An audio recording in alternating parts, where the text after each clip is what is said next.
Hello students. तो last video में हमने कॉम्प्लेक्स एज अ वेक्टर पढ़ लिया था। अब हम पढ़ने जा रहे हैं क्यूब रूट ऑफ यूनिटी। देखो नाम से ही क्लियर है, क्या क्यूब रूट हम पढ़ने जा रहे हैं यूनिटी का। यूनिटी मतलब वन होता है, ठीक है। तो तुम कहना चाहोगे कि इसमें सर ऐसा नया क्या है, हम तो पहले भी क्यूब रूट निकालते थे। तो नहीं, इसे देखो, जैसे मान लो x इक्वल्स टू वन की पावर 1/3 है, तो x cube equals to one का जो रूट होगा वो वन होगा। हम कहते थे इसका एक ही रूट होगा जो हम कंसिडर करते थे, जो कि रियल रूट होगा। पर बाकी दो को हम क्या बोलते थे, बाकी दो इमेजिनरी होते थे, ठीक है। तो उन्हीं इमेजिनरी रूट्स को क्या वो होते क्या है और उन्हें निकालते कैसे हैं, वो हम अब पढ़ने जा रहे हैं, क्योंकि हम कॉम्प्लेक्स नंबर पढ़ रहे हैं ऑब्वियसली, ठीक है। तो z इक्वल्स टू 1/3, 1 की पावर 1/3, ये क्यूब रूट ऑफ यूनिटी है। इसका जो क्यूब रूट बाकी सब जो आते हैं वो होते हैं e⁻² π/3 इंटू आयोटा के साथ e⁻−i/2π/3, ठीक है। इसको हम बोलते हैं ओमेगा और इसको बोलते हैं ओमेगा स्क्वायर, ठीक है। ये आया कैसे, चलो इसे देख लेते हैं। देखो जब भी फ्रैक्शनल पावर आ जाता है ना किसी कॉम्प्लेक्स नंबर के ऊपर, कोई कॉम्प्लेक्स नंबर z है और उसके ऊपर कोई फ्रैक्शनल पावर आ गया, तो हम इसे लिखने का तरीका थोड़ा चेंज करते हैं, जो कि पहले भी मैंने बताया है। आर ई की पावर आयोटा थीटा लिखते हैं। ई की power iota theta plus 2 k पाई लिखने से कोई फर्क तो पड़ेगा नहीं, ठीक है। Into multiplied by 1/n। इसे खुद देख लो, अगर 1/n की जगह n होता, ठीक है, तो n मल्टीप्लाई होता तो क्या आता, अंदर पावर की बात कर रहा हूँ मैं, n theta plus 2 k pi theta, 2 k pi into n, ये k है यहाँ पर, ठीक है। तो k इंटू एन फिर से मिलके क्या बन जाता तुम्हारा, कोई ना कोई इंटीजर बन जाता, और इसका कोई मतलब नहीं रहता, तो इसे हम हटा देते तो एन थीटा, ठीक है ना, पावर एन थीटा आ जाता, कोई फर्क नहीं पड़ता। पर अगर 1/n है तो theta by n plus 2 k pi by n. अब ये k/n जरूरी नहीं कि तुम्हारा इंटीजर हो ही हो, तो इस केस में तुम्हारे चेंजेस होंगे थोड़े बहुत। तो बस मैं यही बताने की कोशिश कर रहा हूँ कि इसमें थोड़ा उसको लिखने का तरीका बदल जाता है जब हम फ्रैक्शनल पावर की बात करने लगते हैं। तो उसी में हमारा ये टॉपिक आता है क्यूब रूट ऑफ यूनिटी, ठीक है। तो क्यूब रूट ऑफ यूनिटी निकालेंगे कैसे, देखो 1 की पावर 1/3 है, तो 1 को क्या लिख सकते हैं हम, e⁻0 की पावर 1/3।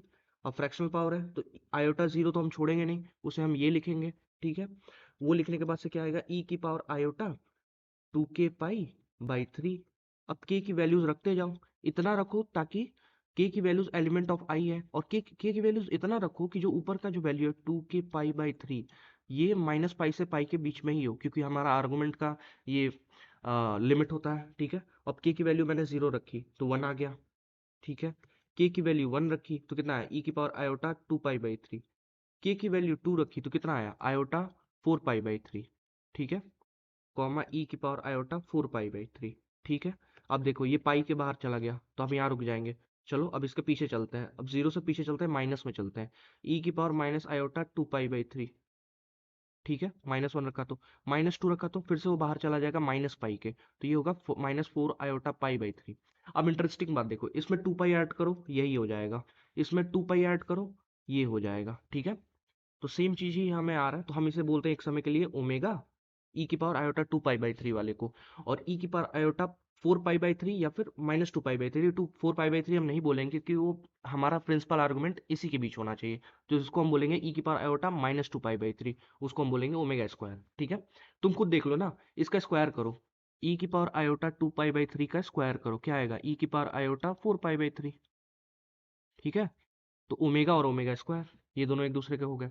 अब देखो ये भी हो सकता है, ओमेगा का बार ले लो, ओमेगा क्या होता है, e⁻⁴ उसका तुमने कंजुगेट ले लिया तो क्या होगा, e⁻⁻²π/3, ठीक है। वो क्या होता है, हमारा ओमेगा स्क्वायर होता है, ठीक है। तो ये क्लियर हो गया। वैसे ओमेगा स्क्वायर का अगर तुम कंजुगेट लोगे तो ये आएगा। तो एक छोटी सी प्रॉपर्टी है, इसका क्वेश्चंस में हम यूज करते रहेंगे।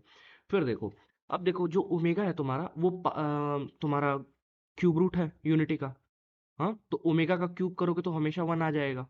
कैसे, ओमेगा क्या होता है तुम्हारा e⁻⁴ उसका क्यूब किया तुमने क्या आएगा, e⁻⁴ आयोटा 2 पाई क्या होगा, 1 होगा, सिंपल।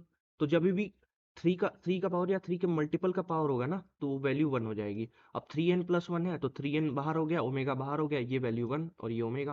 तो ये बेसिक सी प्रॉपर्टी है, ये तुम्हें याद होना चाहिए। प्लस अब देखो 1 + ओमेगा यानी सम ऑफ जीरोस, यानी सम ऑफ रूट किसका, जो z³ = 1 है, इसके जितने भी जीरोस होंगे उनका सम तो जीरो होगा ना, क्यों, क्योंकि इससे देखो x³ plus bx² plus cx plus d equals to zero. अब इसमें देखो b भी जीरो है, c भी जीरो है, ठीक है। और सम ऑफ जीरो इसका क्या होता है, is equals to zero minus b by a, b ही जीरो है तुम्हारा इस केस में, ठीक है, तो उस वजह से सम ऑफ जीरोस भी जीरो होगा। तो वन प्लस ओमेगा स्क्वायर, या फिर वन की पावर के प्लस ओमेगा की पावर के प्लस ओमेगा की पावर टू के, जो कि के थ्री का मल्टीपल नहीं होना चाहिए, नहीं तो फिर से उसको वन बना देगा। ठीक है, तो ये एक अच्छी सी प्रॉपर्टी है, इसे याद रखना कि सम ऑफ जीरोस हमेशा जीरो होते हैं। क्यों? क्योंकि इसका जो आगे चल के कुछ क्वेश्चंस होंगे ना, कुछ एक्सप्रेशंस होंगे, उसमें तुम उसका डायरेक्टली यूज कर सकते हो। अब आते हैं, देखते हैं इसका हम लोग ज्योमेट्रिकल रिप्रेजेंटेशन कैसे देखेंगे। तो देखो, पहला तो वन है, तो उसका तो वही रहेगा। ओमेगा क्या है? ई की power iota two pi by three. अब इसको हम कॉम्प्लेक्स प्लेन पे, जिसको हम आर्गेंट प्लेन कहते हैं, उस पर हम कैसे इसको डिनोट कर सकते हैं? एक रेडियस सर्कल पे, जिसका रेडियस वन है, और उस पे two pi by three angle पे, यानी टू पाई बाई थ्री मतलब 120 डिग्री एंगल पे। तो देखो यहाँ पर, देखो ये ओमेगा है, और देखो ये क्या होता है? ई की power minus two pi by three. तो या तो नेगेटिव साइड से 120 डिग्री, या फिर पॉजिटिव साइड से 240 डिग्री, यानी ई की power iota four pi by three. ठीक है, तो ये इसका ज्योमेट्रिकल रिप्रेजेंटेशन हो गया इन सबका। ये तीनों एक सर्कल पे लाई करेंगे, यूनिट रेडियस सर्कल पे। अब वही देखो, z cube equals to a cube होता, तो यहाँ पर हम जीरोस क्या क्या लिखते? ए, ठीक है, ए ओमेगा, स्क्वायर। ठीक है, अब देखो इसमें सबका देख लियो, जो मॉड्यूलस है वो तुम्हारा ए हो गया है। ठीक है, अब ये किस पे लाई करेंगे? एक सर्कल पे तो लाई करेंगे, बट उसका रेडियस अब वन ना होके क्या होगा? ए होगा। तो ये छोटा सा इंट्यूशन है, इसका भी यूज हम आगे करेंगे, जैसे इन सब में। अब देखो, ये कुछ कुछ तो हमारा x cube equals to one, a cube minus b cube, a cube plus b cube से थोड़ा तो रिलेट कर रहा है, थोड़ा बहुत तो वही आ रहा है, क्योंकि हम क्यूब रूट्स और जो मतलब डिग्री थ्री के जो इक्वेशंस होते हैं, उस पे हम बेसिकली डील कर रहे हैं। तो पहला तो ये, इसे याद रख लो, क्योंकि इसका आगे हम यूज करेंगे। देखो, एक्स क्यूब माइनस वन, हमने पहले पढ़ा था कि कोई भी क्वाड्रेटिक इक्वेशन है, या तो उसका जो हम सिंपल फॉर्म होता है a x square plus b x plus c, इसके फॉर्म में लिख सकते हैं, या फिर इसके रूट्स के फॉर्म में लिख सकते हैं। कैसे? A times x minus alpha into x minus beta, वही लिखा है यहाँ पर। एक्स क्यूब माइनस वन है, इसके जीरोस क्या है? वन ओमेगा स्क्वायर और ओमेगा, तो उसको क्या लिख दिया? One omega square x minus one into x minus omega into x minus omega square. Simple चीज है। वैसे x cube equals to minus one होगा, तो उस केस के लिए ये होगा। तो ये बेसिक से फॉर्मूला है, ये बस आप एक बार देख लेना, इसके स्क्रीनशॉट्स ले लेना, और ये घर पे देख लेना, ये बहुत ही आसान चीज है। वैसे अगेन, अब ए हो गया तुम्हारा, x cube equals to a cube हो गया तुम्हारा। ठीक है, तो उस केस के लिए तुमने ये लिख दिया है। ठीक है, अब अगेन देखो, एक्स क्यूब माइनस वन को हम एक्सपैंड कर सकते हैं इस तरह से, इस तरह से। ठीक है, तो उसी तरह से इसको एक्सपैंड किया है, एक्स क्यूब माइनस वन को एक्सपैंड किया, x minus one two x square plus x plus one. ठीक है, और ये किसके बराबर होगा? जो हमने जीरोस के फॉर्म में लिखा था उसके बराबर। तो उससे हमारा एक और थोड़ा, एक छोटा सा फॉर्मूला डेवलप हो जाएगा, दिस इक्वल्स टू दिस। ठीक है, ये भी ट्यूशन वाली चीज है, वैसे एक्स क्यूब प्लस वन में वाले में भी होगा। ठीक है, ये वाला पार्ट इसके बराबर हो जाएगा।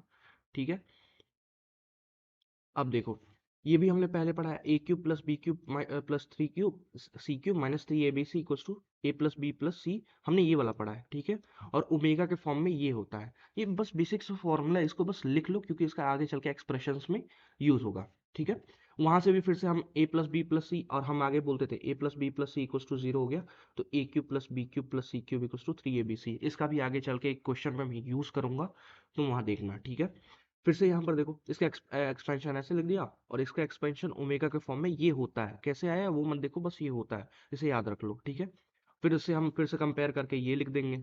ठीक है, तो इस लेक्चर में इतना ही, फिर आगे देखते हैं और इसके ऊपर क्वेश्चंस करेंगे।